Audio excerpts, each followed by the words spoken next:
The safety is off. There's a round in the chamber. This is Armed Alabama. Sponsored by McCoy Outdoor Company, Mobile's hometown full-line outdoor sporting products and gear store. An interactive talk show discussing self-defense, product reviews, shooting tips, safety, and more. Your calls, comments, and texts welcome at 343-0106. Now, here are your hosts, retired judge and certified NRA instructor Rusty Johnston and certified NRA law enforcement instructor Adam Strange.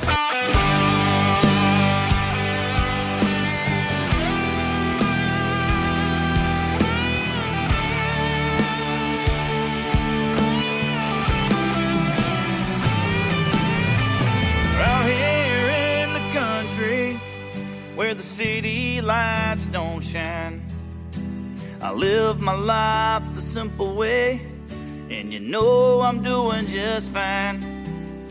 I fish, I hunt, and I shoot my guns, and I raise a little hell. The things I do, you know I do them well. This is my America, and I'm so proud. I don't mind, I say it loud. This is my America, God bless America, land of the free, because of the brave. This is my America. Welcome to Armed Alabama. Glad you could join us tonight. We've got a good show for you. As always, this is your show about self-defense, firearm and ammo selection, home protection, concealed carry, training, proper range etiquette, and of course, the law. Alabama, Florida, Mississippi, and U.S. law. If you have a comment or a question for myself or the judge here in the studio, give us a call. 251-343-0106. You can call or text to that same number. We'll be glad to hear from you, and we'll be glad to answer any questions that you may have. Also, you can watch us live. We're simulcasting live on our Facebook page, and that's Armed Alabama Radio, FM Talk 106.5. And please like, save, and follow while you're there. And you can see myself and Judge on Facebook. And Judge has actually brought some little show and tell items tonight. So right. I hope you brought those to talk about that. And be sure and check us out on Twitter and our YouTube channel. Just simply Armed Alabama. Please like and click the bell there to subscribe, and that way you'll be notified every time we post new videos. And you know, on YouTube, we need to push for. I think we've got about 850 subscribers. Wow! And 1,000 is kind of you get more privileges. So if you go to our YouTube page occasionally, but don't, you know, I've subscribed to 200 channels, so it's kind of meaningless. But if you're not like me or you are like me, go ahead and subscribe to it so we can get over that 1,000 mark. And on YouTube, it's Armed Alabama also. Yeah. We don't get a whole lot of privileges from YouTube anyway. No, we don't. We just have to dodge them. But we've stayed pretty much under the radar because we're a gun show. It's this nonsense about somebody will claim a copyright infringement off the president's speech and claim there's music in the background. I mean, it's so stupid. Adam, kind of the gun control idiot of the day is a woman named Shannon Watts. She's a citizen gun control, common sense gun control. Yes. And she wants to ban this terrible ammunition that can shoot right through a police ballistic vest. It's called centerfire ammunition. You know, as they point out in this article, I guess that's right. I'm trying to think. 223 is probably the lowest centerfire caliber, isn't it? Is she trying to group all centerfire? Oh yeah. Okay. She says these bullets that she said we want to ban every bullet that can cut through or penetrate through a ballistic vest. Well, that's every centerfire ammunition. Rifle. Most of the time when police are shot, it's with a pistol, not a rifle. But your AR-15 will shoot through a ballistic vest. I mean, unless it's one of the ones that has the steel plates and and then it kind steel of or depends. ceramic. Yeah, ceramic, and those things weigh so much. But the ceramic and the new version now is it's the dense like a carbon nano thing. Yeah, it's dense nanocarbon or something like that. Right. Very, very neat stuff. I know I had one of the lightweight ones that somebody that had a law enforcement grant supplied us with, and it was one of these, it's about $900, and it still is so hot. And it made it look like, you're taking steroids for a month, But, for a while I wore it every anniversary of 9/11, because that was a big day. But that's typical. And then the other thing is all the so-called STEM school shooting. I don't know if you saw it or not. The gun control people tried to take over the memorial service. Yes. They did take over, and I was proud of those kids for walking out. They got up and left because they understood what it was, that it was not actually a memorial service. It was just a platform to put propaganda. To put down the no guns propaganda. Yeah. And, I even thought Tucker Carlson would get my email. I was sent to him, but he even starts his shows being critical of the gun control people for trying to exploit the, quote, mass shooting at the Colorado school. It wasn't a mass shooting. I'm sorry that one person's life was lost, but it's usually 3 or more people that are killed in simultaneous acts. So one person is not a mass shooting. And that's the problem with all this. We kind of, with assault weapons, we adopt their language. That's why, and you kind of cued me into this, I try never to use the word weapon when I'm talking about I'm not specific as a firearm, exactly, or handgun or rifle, but a weapon kind of implies an offensive, dangerous thing. And correct. This is a tool. And I don't know, to me, it's just, and also the term shooter's kind of been, we used to were describe, shooters. That's exactly right. And now it's been used, and it's kind of a derogative term now. Yeah, if you want to say killer or alleged killer or whatever, Well, to go back to the STEM shooting, the STEM school shooting, those kids were radicalized, and they were radicalized by rhetoric. Yep. I mean, really. Well, and it's amazing. People just don't look past, as this idiot Cory Booker, he said that there are more regulations on play toy guns than there are on actual firearms.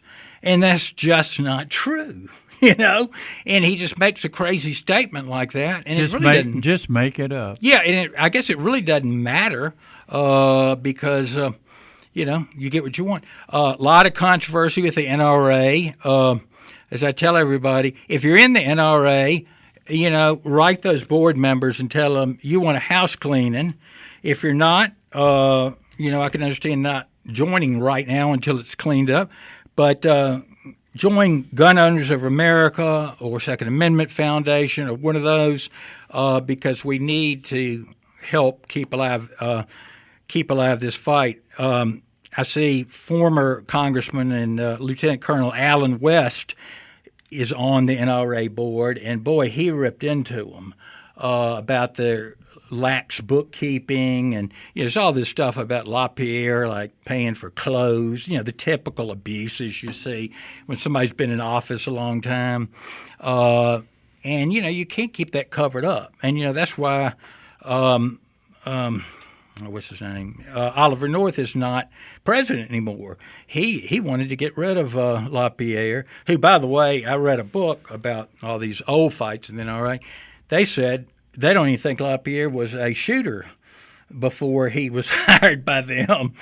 So he's just like manager. Just with any organization, you have different factions within the organizations, and man, it's been really not just this year, but for quite some time, the NRA has got different factions and different groups that's trying to oust other groups. But to your comment, Alan West and others, and I really first became aware of this internal struggle within the NRA a few years ago with Rob Pincus. Yeah, he had ran for one of the NRA presidents there a few years ago, and he really. Just like Colonel Allen West, he had really called him out for being ludicrous. You find out somebody like him or Pete Brownell, these people doing it for a cause, they find out that some board members are employed by the NRA's ad agency. So they're making money off of it. Absolutely. And these other people are losing money. Absolutely. So need to clean that up. Folks, it's time for our first break. We'll be back right after these messages with more of Armed Alabama. Give us a call. This program is a production of Armed Alabama, LLC. The comments and views of the hosts are those of Armed Alabama, LLC, for which it is solely responsible. The view and comments of the callers, guests, and texters do not necessarily represent the views of the sponsors or advertisers of Armed Alabama, LLC, or of Armed Alabama, LLC, Bigler Broadcasting, LLC, FM Talk 1065, or WABH. No comments from Judge Rusty Johnston should be taken as legal advice, but as educational information. Judge Johnston is not engaged in the practice of law and should not be sought out to answer legal questions off the air. Seek legal advice from a qualified attorney who knows the complete specifics of your legal matter. Step up to the firing line. Armed Alabama is back. Questions, comments, and texts at 343-0106. Survival kit contents check. In them you'll find 145 caliber automatic, 2 boxes of ammunition, 4 days concentrated emergency rations, 1 drug issue containing antibiotics, morphine, vitamin pills, pep pills, sleeping pills, tranquilizer pills, 1 miniature combination Russian phrase book and Bible, $100 in rubles, $100 in gold, 9 packs of chewing gum, 1 issue of prophylactics, 3 lipsticks, 3 pair of nylon stockings. Shoot, a fella could have a pretty good time in Vegas with all that stuff. Slim Whitman and the Dr. Strangelove movie, a real classic. Adam, it looks like we have Mike from Grand Bay on the line. Let's take me. Hey, Mike. Hey, how's it going? I'm still got some vocal problems going on. Sound a lot better. To figure me out. Sound a lot better, though. Not stronger. I do, but my doctor said there is something going on in my throat, and he's giving me some strong meds. Yeah. But wow. Anyway, that's I've frustrating, got an observation. Some people might not like it, but I'm going to tell it like I believe it is. Yeah. All right. When I was a kid, it was like a rite of passage for a kid to play cops and robbers. Sure. And cowboys and Indians. Oh, yeah. All right. What American boy didn't do that stuff? That's right. But anyway, I guarantee you eventually there won't even be anybody selling toy guns to kids for Christmas time or anything else because there'll be so much gun fear. Oh, I know. And the liberals, they'll stop it from happening. It is so ridiculous, so over the top. I'm going to get on off here, sir. That's a great comment. Thank you. All right. You know, Adam, we always talk about home defense, and I know not everybody watches every show, so I always try to push a carbine for home defense because it's shorter, and all a carbine means, folks, is a short rifle. It can be, there are carbines as cheap as $2.99. You can get that high point carbine, pistol, 9mm, or 10. But what I have today is I have a Tavor, and are we on camera, Laura? And this is 26 1/4 inches. It's got to be 26 inches long. It's still got an 18-inch barrel, which is interesting, but most of it is it's a bullpup design. It shoots 5.56. But let me compare it to a Benelli M2 shotgun. It's kind of a high-end self-defense shotgun. At least 20 inches longer than There's a big difference there. Yeah. And we just tried it here at the studio. If you tried to go through horizontally to a door, even through a commercial door, the shotgun didn't fit.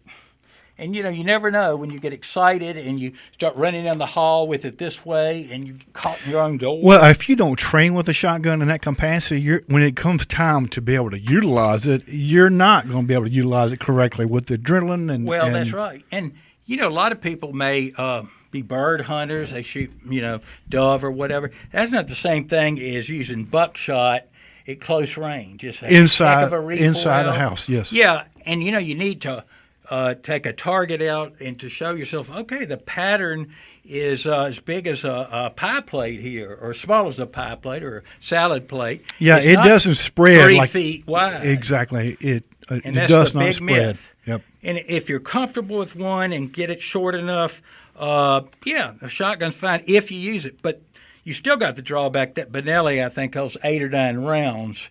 And, the standard shotgun, holds 3 in the magazine and 1. Yeah, and definitely a shotgun is not for 4 everyone. rounds. Yeah, especially a double barrel. Yeah. Now, I've got Joe Biden on our YouTube page. Creepy with Joe. Idiotic comments. So just get a double barrel shotgun and go outside and fire a blast in the air. You have that video clip on YouTube, our YouTube page, yeah.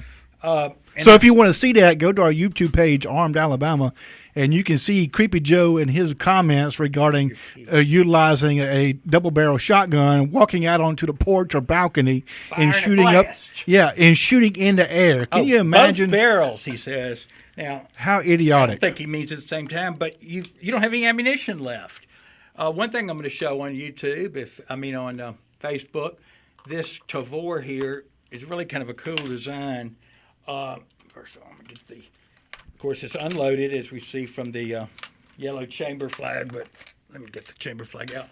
But, Judge, with the most of the barrel actually inside of the gun, right? Does that affect at all the weapons? Well, generally, bullpup accuracy or recoil and things. Generally, of that sort? bullpups have horrible triggers. That's kind of a common thing. But of course, I put the $300 aftermarket trigger. But horrible in what way? They're hard to pull or creaky. It's or because not of the smooth. It's because of the trigger is actually so much far forward. Yeah. And you have so much linkages there between the actual trigger and the mechanism. But isn't it amazing? You could buy a $1,700 bullpup. And then they still have kind of a crappy trigger. Yeah. Go ahead. It wouldn't cost them $300 for aftermarket. They could get them for $100. Yeah, but then the aftermarket companies wouldn't be able to sell. You sell notice the on product this Tavor, itself. I've opened the buttstock and I basically pulled the bolt and everything out of it. And that's other than the barrel, that's what you clean. And you could soak it overnight or whatever, in some kind of solvent. But it's really pretty cool. That's somebody thought ahead when they were designing that. And even on the aftermarket trigger, all I did was right below that, I just popped that pin out, and literally the trigger dropped out. It was a self-contained unit, and I put in the new one, just dropped it in, no tools at all. So that was pretty good. But it's got a nice trigger now. And 15 years ago, I asked a friend of mine who's really into guns, I said, are these aftermarket triggers like Timothy sells on, or is it that like the difference between my stereo speakers and then $1,500, $2,000 pair that I really can't? My ears aren't good enough to tell the difference. He said, not really. He said, don't ever try an aftermarket trigger because you'll want to put one in every gun.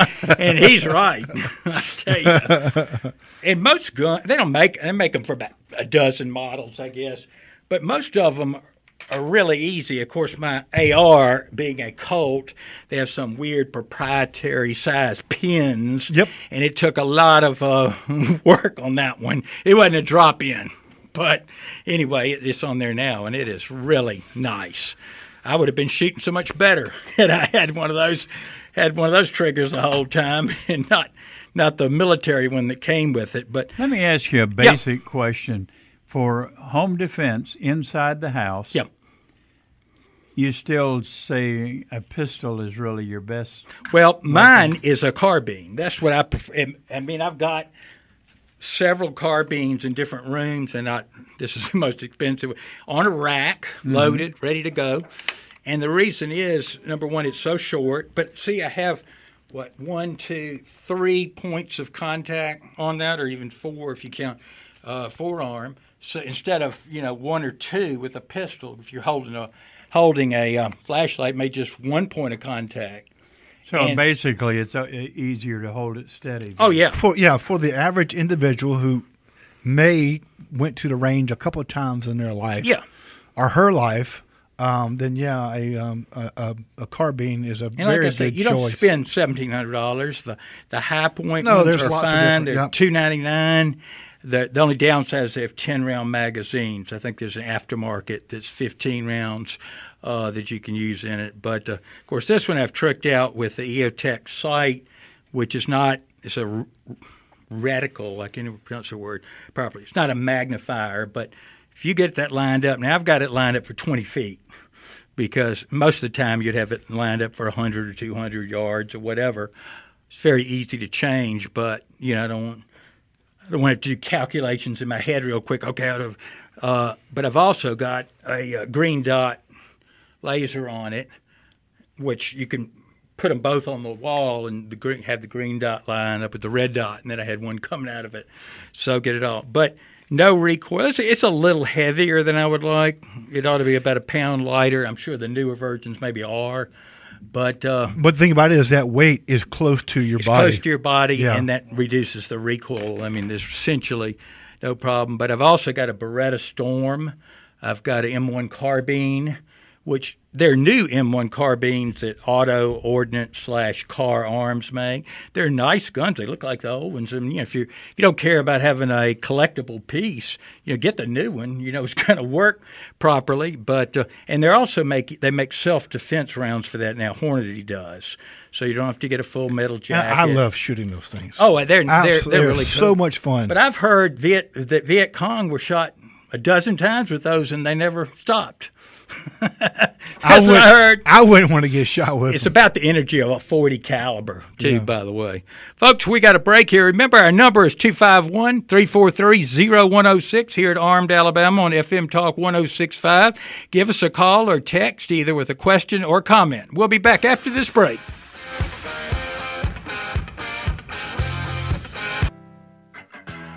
Step up to the firing line. Armed Alabama is back. Questions, comments, and texts at 343-0106. You see, in this world, there's 2 kinds of people, my friend. Those with loaded guns and those who dig. You dig. When? Clint Eastwood. I actually watched, not that, I was thinking of the wrong movie. I watched, what's the one in Missouri? Josie Wales. Josie Wales, yeah. Watched it the other night, and it's really a good movie. I just don't like, I guess from being a judge, I don't like those kind of violent, attempted rape scenes, they just creep me out a little bit. And that was big. Those were big in the mid-'70s when that movie was made. I remember Death Wish had it. It just, you think, gosh, there are a lot of awful things that happen. I don't really need to see it while I'm sitting here watching this movie. Or don't give it such graphic details. Well, that's right. I mean, this one, the girl's practically nude. But anyway, it's a good movie. And I think it was just trying to be a gritty movie. And it was. And remember the banjo song they played in it 3 or 4 times? I didn't until I watched it. Rose of Alabama. Rose of Alabama. Yeah, how about that? So there's that connection with Missouri that was interesting. The second big battle of the war between the states, a.k.a. Civil War, was fought. And you went to by the battlefield in Springfield or just south of Springfield, and it's the Wilson Creek, Battle of Wilson's Creek. And when I say big, there were skirmishes before First Manassas and after, but where it involved thousands of troops, and that was the second one. I think it was August or September, right after Manassas in July. So kind of a big deal. Well, we hate all that with the NRA. Maybe they can clean up their act, but it shouldn't stop us from doing what we can do. Yeah, because both you and I are both life members. We are, and we're both instructors. Yep. And that's just, I'm not going to abandon them, but I'm not going to be a cheerleader until they clean it up a little bit. If you join the NRA, and Adam knows this, there's a way you can opt out of getting all those either mail pieces or emails, because I finally figured out, somebody told me about it, and I don't get any. I get very little from them. I do too. If I get one a month, it's surprising. Yep. Whereas usually I think the membership is $30 a year for an annual member. You'd get $10 worth of mail. $10 a month worth of mail would come in. I think it's because you and I both are life members, and so we're not. Well, they figure they got the money out of us, and they figure we're not going to contribute $1 million. However, I did get a phone call, I guess it's been a few weeks ago, asking that I upgrade my membership to. I forgot what the upgrade is now. There's one that's like 5,000 or 10,000. Like, is it the Eagle, Gold Eagle, or something like that? Yeah. But no, I don't think so. I think we'll wait. We'll hold off on that for. I think they might have heard that you and I was friends and thought I had some money. Yeah, right. Well, I've always thought money is there to be spent. Yep. And that's why spend it on firearms. I was kind of collecting all my holsters, so they put them in one piece. And those boxes, now, it wouldn't be a postal box. It'd be illegal to be using it. But one the same size as those big postal boxes, my holsters filled the thing up. Yeah, I had a couple, I had like a belt or two in there. But I got a whole bag. I got a whole bag of holsters that I never even use. Yeah. And, once you try a few times and then, this isn't comfortable, this isn't safe, whatever, and you just kind of go through those evolutions of them. And, of course, we always get the question, what's the best holster to use? And the one you can use the best. It's got to be sturdy and fit your gun and cover the trigger guard. Absolutely. Start for that. Yeah, and you start there, but, depending on your lifestyle or your level of comfort, what may work for me may not work for you. Right. Like if, for instance, I always carry one just from the courthouse that's a level 2, and even this one is with the notch, but a level 2, like a Black Hawk or something like that, where you have to push the unlock button, and which you practice enough, you can do it. Yeah. It doesn't slow you down at all. But that's because I was around, criminals that could grab the gun. So I wanted to do that. And if I was an open carrier, I would say, hey, be safe, learn how to use like a level 2 retention holster. I don't think there are a lot of cases people coming up and stealing your gun, but, that'll prevent them doing it, and it'll stop any criticism somebody has. Oh, you're open carrier. Well, I've got a level 2 holster here. You don't understand. I don't know what it is about Walmart, but when I go in Walmart, it's like every guy you see is open carrying. Which is fine. I think people do it deliberately because Walmart has harassed people. Make a point, that's fine. But if you're going to carry, just like you stated, carry in at least a double retention holster. Yeah, I mean, I see somebody that's doing very hardy, but they always do it. It looks like the gun is about to fall out as soon as they bend over, and it's the first that's ridiculous. Problem is they bought a Walmart holster. That's exactly. They probably bought the holster right there. You got to spend. Let's say at least $30 to get a decent holster, and oftentimes it's $75 or so. Yeah, I would say. But an $8.99 or $10.99 Uncle Mike's might work, but I wouldn't feel as comfortable with it as a lot of them. I would be, and a good belt. To me, it would be my look. Somebody use shoot the place up would be the very firearm I had on my hip. Yeah. With no retention device, no strap, or anything else like that. And you've got the extra capacity magazine in it. And I would be the first SOB that they shot, with my own firearm. Exactly. And, by the way, that's something the gun control people use all the time. You're more likely to have your firearm taken away and be assaulted with it than you are. That is absolutely false. Yep. It is just – it's one of those things they just put out there, and it's just false. But, you put it out long enough, and people people start believing it.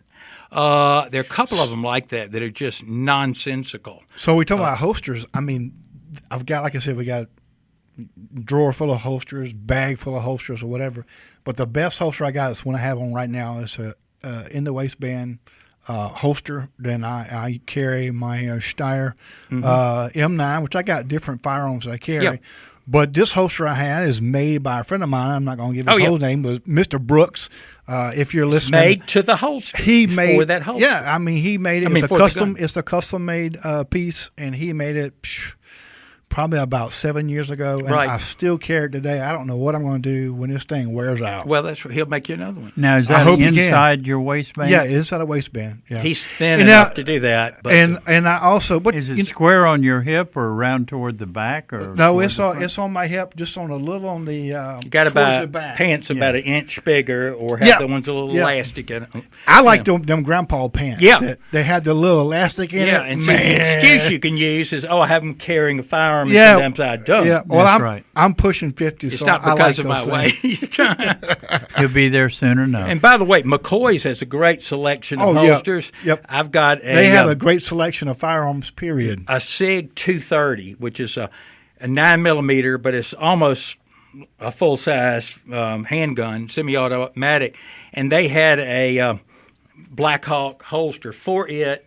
Level 2 retention holster, and you could put a magazine in there too. So I was really surprised. So, especially if you're not really that into guns, pick up a holster while you're there too. It's just like a scope for your hunting rifle. You're going to spend, let's say, $699 on your hunting rifle. You need to spend more than $49 on a scope. You don't necessarily need to spend $2,500, but $500-$600 you can get a darn good scope and not have any problem with it. Made in USA. Make it match the investment. There you go. I used to be a big amateur astronomer. I don't know why I'm not anymore. But anyway, way too much high-end stuff. But the telescope at that time was probably $2,000. Nice telescope. But, boy, you could buy individual eyepieces, $500 to $800. Oh, you spend probably more on that. But it's one of those things that, you're in the middle of the night, you're in the country, in the weeds, armadillos around you. You don't want to be screwing with a eyepiece that's fogging up or anything like that. Right. But yeah, definitely McCoy's is a place to go when you're looking for a pistol, handgun, shotgun, or a probably holster. A belt, too. We started talking about belt. Get a belt. We generally wear these kind of law enforcement training belts or whatever. I don't know what they're made of. Some kind of laminated cloth. Yeah, heavy canvas, and then also heavy leather. Yeah, and when I wore a suit every day, I bought a Kevlar belt. It was black, imitation leather, but it looked just like a good leather belt. I mean, an old-time one that's real cowhide, not Chinese cowhide or whatever. That'll be fine too, but because if you've got a good holster and somebody grabs your holster and handgun, you don't want your belt breaking. Nope. And that's the first thing it'll go, because so many people spend, all kind of money on these designer belts and all, and it's just not going to hold it. And if you've got, I've got a Smith & Wesson 639 here. It's a single stack 9mm. Old. It's from the 80s, but it's pretty heavy. And so, even with this one, I get a little bit of sag, but not much. But if I had it on the typical kind of, high style belt, it would not work. So that's something very important to do. So if you're looking for a handgun holster, rifle or shotgun, definitely McCoy Outdoors is the place to go, because they have got a very knowledgeable staff, and they've got a huge selection, not only with firearms and holsters, but also with bows. If you're into bows, if that's your thing, they also have outdoor clothing. Crossbows too. Yep. If you tennis shoes, they absolutely have everything for your sporting good needs, and they have a huge selection of rod and reels, which we don't talk about that too much here. Yeah, but they used to be a fisherman too, but they definitely have everything you need. Yeah, there's nothing. I'm a fisherman for about 30 minutes, especially and then I'm done. If you're doing freshwater fishing on a lake or something. I can't sit that long. It's very relaxing. Now, I used to have a boat and would take people out fishing, friends, and that was a lot of work because I never did any of the fishing. I was getting everything ready and getting them out there and getting, and especially when you have somebody not used to it. They hook, I had somebody from out of this area. Sometimes he listens, so I won't say where it was. That it was like about a 6-inch long something, and it was like he had caught a tarpon or something. got to get that off the hook, you know. You got to make it fun any way you can. And then get back and then clean. I was one of these nuts that had to have it good, real clean, and that'd take an hour. Sunburned, and I always took, something like. So you never had an urge to retire and become a charter boat captain? No. And I always took something like Dramamine because I got sick once. And it always made even the non-drowsy, makes you drowsy. I wondered for years why I would come back and have a beer or two out fishing, come back, and then, let's say at 1 o'clock, and then sleep till 6 that night. It was the Dramamine, that did that. But I hate that groggy feeling.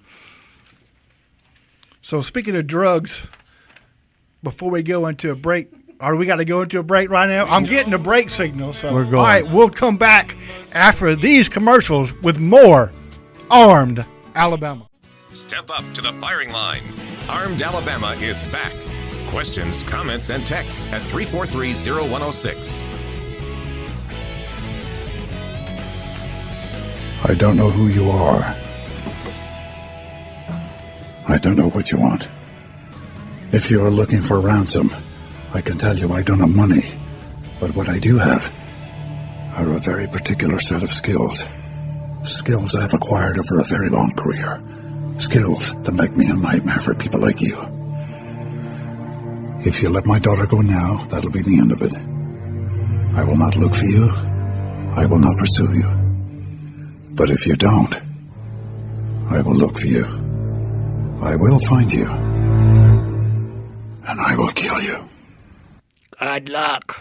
That was Taken. I love that movie. It was a good movie. Yeah. Speaking of good movies, Judge, my favorite action character, I wouldn't call him a hero. He's very much an anti-hero. John Wick 3 is coming out this weekend. So if you're a fan of the series like I am, I definitely will be there Friday night. And we like it because of his method of shooting. Oh yeah, the gun fu. Yeah, some of but the I actually call that limited spatial engagement. I have to put that little series of words together, but I mean that's kind of a technical definition of gun fu. Yeah. Why don't we take Glenn, who we're going to dock for some pay for not coming tonight. Hey, Glenn. Hey, what's going on, guys? Hey, Glenn. Glad you could call in. Hey, man, no problem. Hey, say, man, what is going on with the pool? I say pool of Democratic candidates. What's the tally up to now? 22, 23? It must be. And they're going to start eating each other. I mean, you can see it already. It's crazy, It is. I think it's well over 20. Yep. And it is bizarre. Oh, yeah, Bloomberg. And did the Blaster declare already? I think the Blaster declared, didn't he? Well, I saw where he was going. I don't know that he's formally done it. He is a nut. The mayor of New York, y'all. He's just a complete nut. Well, the ones I'm really more concerned about. Well, I shouldn't say I'm concerned because I think the Teflon Don will take care of any Democrat that steps up. But the ones that are really concerning to me in terms of the Second Amendment is number one is Kamala Harris. Have you seen what she's been saying lately? Yes, Kamala Harris? She's very dangerous. Yeah, she was saying about if she's elected president, she'll give Congress 100 days to get their act together. If they don't pass common sense, and they love to use that term, common sense gun law. I love that. Yeah. And then she said if they don't get their act together, and within 100 days, she'll go ahead and write an executive order taking guns. That they just overlook the fact that not only is there an amendment, you can make a real good argument there didn't need to be an amendment because it was a pre-existing right. And they just go through that like it's nothing to it, and they compare it to, driving, which I don't recall that being in the Constitution. It is incredible, absolutely incredible. And then the other guy was Eric Swalwell. Now this happened, I think it was a couple of months ago, but he got into a little Twitter war with Sergeant Joe Biggs, formerly of InfoWars. Oh yeah, and basically in a nutshell, Joe Biggs said, "Look, you want to take our guns away from us? Good luck with that. Yeah. You're going to start a war if you do." And Swallow's response was amazing. He said, well, you know what? It'll be a short war because the government has nukes. So what are you planning to do? You're planning to nuke the Patriots? I got to ask by that. I got asked that same question, Glenn, in front of a law school class. They were trying to trip me up. Basically, how would you and your buddies fight off the U.S. Army, when they've got tanks? And I said, well, you ought to talk to the Viet Cong. You ought to talk to the Mujahideen in Afghanistan. It's asymmetrical warfare has a long history, and if you could stick it out, and so that's I hope that never comes to anything like that. But it's just, and then the other myth is, well, you say you have the right to keep and bear arms. What about a hydrogen bomb? Well, a hydrogen bomb was never anything an infantry soldier or militia member would have carried. You couldn't carry it. I don't know if you and they didn't have one of those in 1776. And it's just not something an ordinary soldier would have carried. Glenn, and you and I have talked about Cory Booker, who stated that if for his passing laws, he would just do a executive order and then start arresting people. Yeah, and we say, oh, that's unconstitutional. Yeah, it is, but you got to get a court to declare it that way, which may be tens of thousands of dollars to get to court, and meanwhile you may be in the penitentiary. So yeah, exactly. So you shouldn't have to enforce your rights. So, Glenn, we better go on to Larry before our time's up. Thank you for calling. Hey, no problem, guys. Take care. Later. I appreciate it. Hey, Larry, you're on there. Hey, good evening. How are y'all doing? Fine. How about you? I was doing good and started talking about all this daggone Democrats. Made me think, we just need to open up some more crazy houses. And that well, we stopped kind of confining most people who have mental problems to mental asylums in the 70s. Maybe that's part of the problem. Yes, sir. I believe you're correct. You guys, I was wanting to see, maybe y'all could touch on this next week or something, but talking about holsters and so forth and belts and everything. Yep. But something that a lot of people tend to overlook is cleaning their weapons, and and I've been kind of looking at different kits like the Otis brand, and you look at the Remington, they have the plunger system, and then maybe a rod system versus a cable system, and I was kind of wondering maybe what you guys maybe one thing I'll tell you quick about, if you've got a rifle, you're better off with a one-piece rod. Some of them made of graphite. I mean, it depends on what they're made out of, but a one-piece rod, because they say the sectional rods will flex and perhaps scratch the inside of the barrel. I wouldn't have a heart attack over that, but if I was out buying them, which I have, and what I normally do is I don't use the bronze or brass brush on the end of that. Every time I'll use it, every 2 or 3 times. I normally have the little mop cotton one that screws on the end. Yes, sir. And by the way, those will come out, get clean.